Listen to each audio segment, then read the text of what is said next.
Okay, for our next step, we're going to learn how to utilize the loop browser. The loop browser is going to be a great friend to you when you're starting to build this project.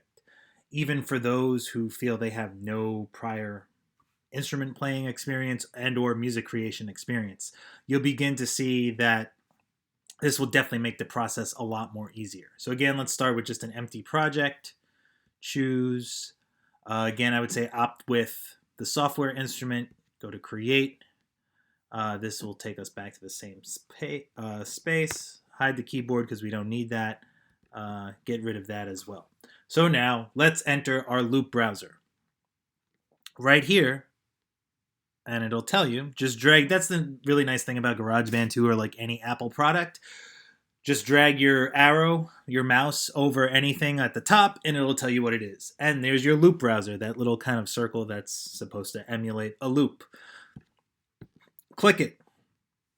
This may be something, again, like I said, if you want to update your program,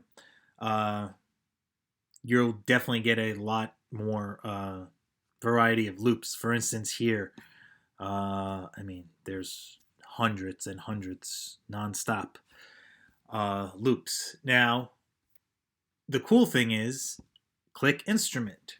It'll narrow everything down for you, where again, this makes it nice and easy. So let's say you're like, well, I'm just looking for a bass line to start off with. So click bass. And now they give you even options of what type of bass line you would want. Bass, synthetic bass, electric bass. If you just click bass, it's going to include those other ones. But if you wanted to narrow down your options and go with something else. So let's just go with regular bass. Now look here alone. Look at how many just bass lines you have. Now what this is like, watch. You could hear everything first. Click it.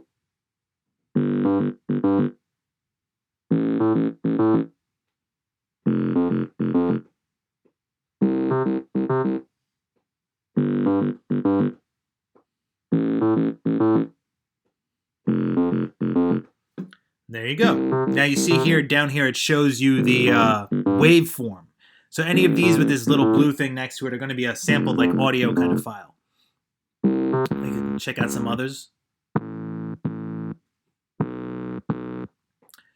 Just by clicking on it, you get to hear.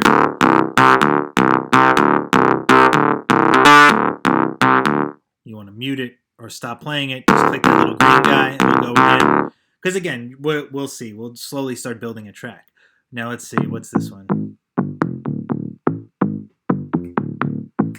All right. So let's say I kind of like this. I want to add this to my project. How easy it is. Click on it, drag it, now drop it. Now the other thing too is you want to look here. Always try to line it up. So now check this out. It's now in your project. GarageBand has made it pretty easy now that if you just want to add it, all you have to do is just click that top thing, check here. Click the top here and then just drag and it'll keep duplicating. We'd like to stay in 8-bar sections. That always works well. And now watch.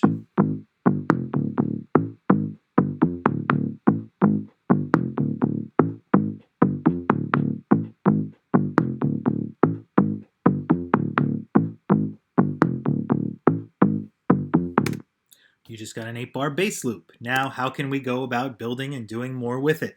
Let's say, all right, I got some bass. Now let's go back to instruments. I want some drums to put on it. Click drums.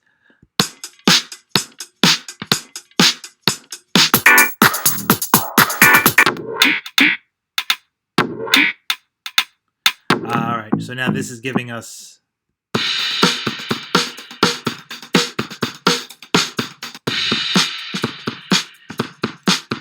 now, any of these with yellow are from the separate like drummer creator that's inside GarageBand, but let's say this beat works well. I want to add this to it. Simply click and drag. And now,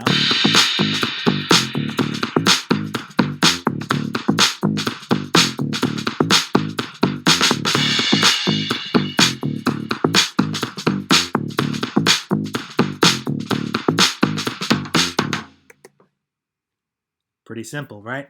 Now with this drummer function, any of these that are in yellow, this is the specific drummer that's created in GarageBand. You can always manipulate them to a really high degree. If you check out here, kick and snare, drag this guy up, it'll change everything up. Now watch, take a listen. Just put it in a halftime feel.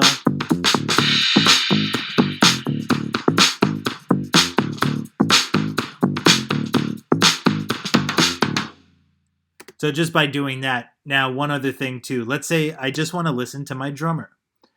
Go to here and you see this little speaker, click that, and that's your mute function. Now you see the track just went from blue to gray. If it's gray, that means it's muted. It hasn't disappeared, just been muted. Another function you could do too is if you just want to highlight that, you could click, you see the headphones, that's solo. Click that. As you see, then it solos out everything.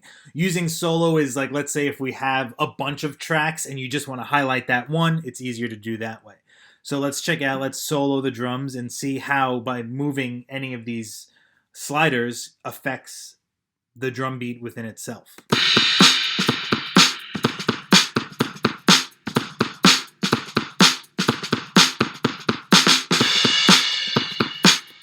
So see, by highlighting that percussion, it made the maracas a little more present in the background. Drum fills, swing, you could adjust like the feeling of the beat. Let's see, let's knock the swing all the way up. Now, one little quick thing too, hitting return on your keyboard will always bring you back to the beginning of your project.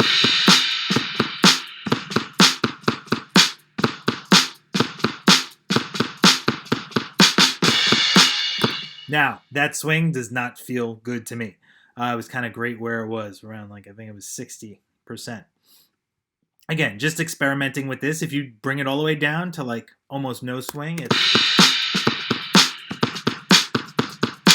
hear it's very straight up and down. So you can really experiment with that. Now this one here too will affect your dynamics and volume.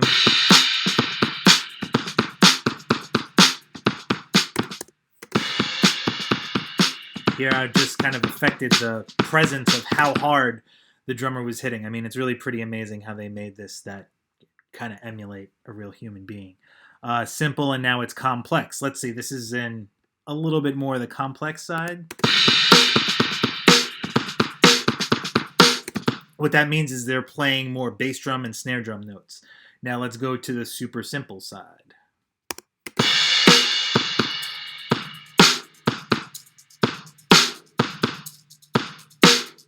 See how it just took out some more presence of the hi-hat, the snare drum. It was a little more sparse, which can be a really cool thing to do. But again, now it's more complex. So again, you could spend a whole lot of time just doing that. So now what do we have here? We have our drum and our bass line.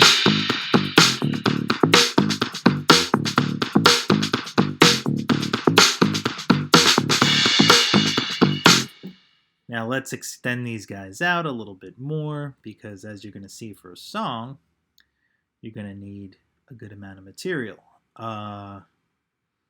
Drag him as well. Nice and easy. Let's say now we want to add in, let's say, a guitar riff. Loads of guitars. Let's say we want an electric guitar.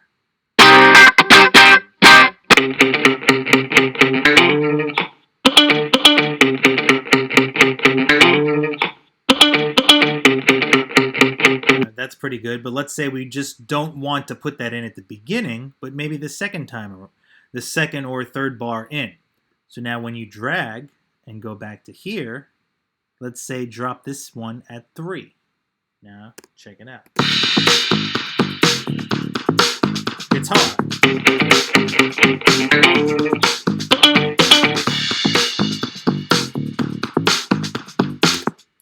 Now again, I would use this, copy it, Command C, and now let's say I want to paste it again here in the middle in this stranger place.